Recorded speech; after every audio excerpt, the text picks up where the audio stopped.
नहमदुहु व नसल्ली अला रसूलिल करीम अम्मा बाद फ़अऊज़ु बिल्लाहि मिनश शैतानिर रजीम बिस्मिल्लाहिर रहमानिर रहीम।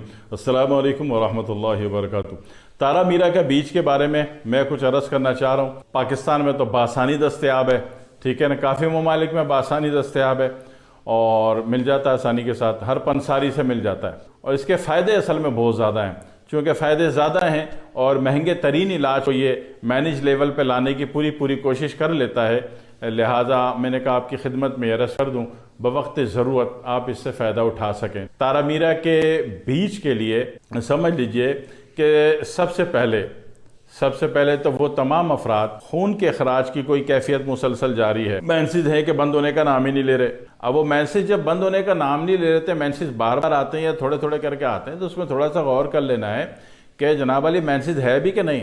पता चला वो सिस्ट और फाइब्राइड का पानी आ रहा है तो शक्ल और रंग एक जैसा होता है, तो पेल्विस अल्ट्रासाउंड आपने कराई नहीं है तो फिर आप समझ रहे होते हैं कि जी मेंसेस ही आ रहा है मुझे, तो ऐसा नहीं है। चेक कराना ज़रूरी होता है, पता चलेगा आपको है क्या और करने क्या वाले हो, ताकि अगला आपको मशवरा दे तो एक सही ऑथेंटिक मशवरा दे जिससे 1 से 2 घंटे में आपको रिजल्ट आ जाए। ठीक है, ऑथेंटिक मशवरा कब देगा? जब आप सही बात करेंगे कि है क्या। तो एक तो ये मसला। दूसरा मसला होता है कि तारा मीरा के बीज जो है आपके ब्लड प्रेशर को, आपका ब्लड प्रेशर कौन सा? दिमाग वाला ब्लड प्रेशर, यानी कि गुस्सा आता है तो बीपी हाई होता है, किसी काम में एंजाइटी हो जाती है तो उसके बाद बीपी हाई हो जाता है, किसी बात में दिमागी तौर पर घबरा गए, मैं दिल की घबराहट की बात नहीं कर रहा, वैसे दिल की घबराहट में भी ये फ़ायदा देता है, तो उस सूरत में भी ये फ़ायदा देता है। दिल की घबराहट बोर तो रही, दिल हार्ट बीट तेज़ है, फास्ट है। लो बीपी वाले दिल की घबराहट की मैं बात नहीं कर रहा, हाई बीपी वाला जो दिल घबरा रहा है और दिल की धड़कन तेज़ हो गई, फास्ट हो गई, ये काउंट कीजिएगा कि फास्ट आ रही है, 72 से अब जा रही है, 90 जा रही है, 100 जा रही है।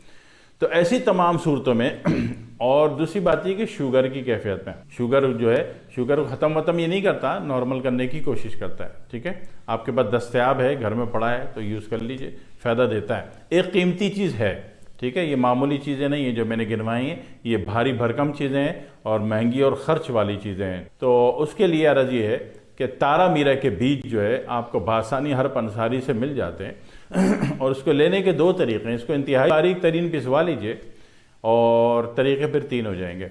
एक तो ये कि जब बवक्त ज़रूरत इसका 1/4 चम्मच आपने मुंह में रखा, पिसा हुआ हो, ठीक है, पिसा हुआ जो होता है वो पानी के साथ मिलकर, अंदर की तरी के साथ मिलकर क्लोराइड की तरह काम करता है, तो लिहाजा पिसाई अच्छी होनी चाहिए, बारीक होनी चाहिए। आसान चीज़ बता रहा हूँ, आसानी मिल जाती है। अच्छा, आसान चीज़ बताने से याद आया कि कुछ अफराद ना मतलब क्लिनिक में आते हैं, वो कहते हैं हकीम साहब दवा कितने की? बोलो इतने की। बोले हैं आप तो वो जनाब अली यूट्यूब में 10 रुपये और 5 रुपये की चीज़ें बता रहे थे। भाई यूट्यूब में जो बता रहे थे वो टोटका है, वह आप खुद जाइए, खुद ख़रीदिए, खुद पीसिए, खुद बनाइए और ले लीजिए। ठीक है, और जो मतलब में कोई भी मुआलिज चीज़ देता है वो बाज़ाब्ता एक नुस्खा होता है, ठीक है ना, पूरी कम्बिनेशंस होती हैं उसमें इंग्रेडिएंट होते हैं, उसका अपना अपना हिसाब होता है। अब आपकी ये सोच के मतलब में एक बंदा बता दे कि वो मैं अब आप मतलब में बैठो, मैं इत्मीनान से 2 किलो मूली ला के आपको दे देता हूँ, तो ऐसा तो नहीं होगा। ठीक है, टोटके और नुस्खे में फ़र्क होता है। टोटका इसलिए होता है कि जहाँ मुआलिज दस्तयाब ना हो, आप भाई आपका काम हो जाए, आपकी इमरजेंसी नहीं मट जाए। जब मुआलिज दस्तयाब होगा तो बाज़ाब्ता नुस्खा बनाएगा,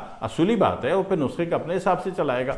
ठीक है, थोड़ा सा फ़र्क को जहन में रखिए, जहन हाजिर रखिए, परेशान नहीं हुआ करें। तो बहरहाल ये आपने पीस के रख लिया इंतहाई बारीक, और इसका पहला यूज़ तो है कि आपने इन तमाम केसेस में बवक्त ज़रूरत आपने चाय का छोटा वाला 1/4 चम्मच मुंह में रखा, पानी पी लिया। एक तरीका तो ये। दूसरा तरीका ये है कि इसको रोज़ाना रात को आप जनाब वाली भिगो के रख दें, आधा चाय का चम्मच 1 कप गर्म पानी में भिगो कर रख दें। गर्म पानी में भिगोने से उसका क्रॉस रिएक्शन जल्दी बनेगा, पानी अलग चीज़ है, आसाबी है, और वो जनाब वाली गुद्दी है, दोनों का क्रॉस कम्बिनेशन बनेगा, तो उससे क्या होगा कि जनाब क्लोराइड अच्छा बनेगा, और वो सुबह निहार पी लीजिए। ये दूसरा तरीका।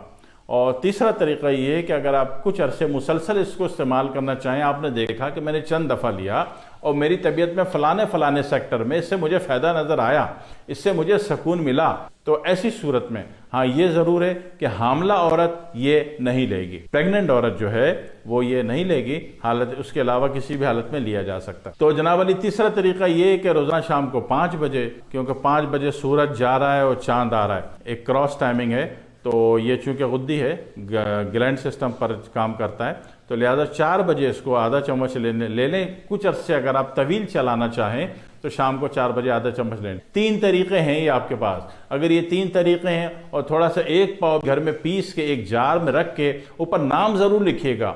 हर्बल की कोई भी दवा आपने बनानी है, कोई भी चीज़ पीस के लानी है तो जार में रख के एयर टाइट जार में नाम ज़रूर लिखिएगा। अगर आप सोचे नहीं जी ये तो हमें पता है, चंद दिन में आप भूल जाते हैं, आपको भुला दिया जाता है कि ये है क्या, और आपको ये चीज़ उठा के फेंकनी पड़ती है।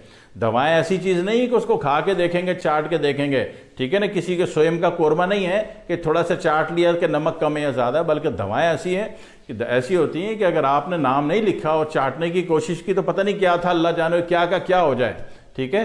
तो दवाओं में हमेशा ऊपर लिख के लगाना है कि क्या चीज़ है, सही है। दुआ में याद रखिएगा। अस्सलाम वालेकुम वरहमतुल्लाहि वबरकातुहू।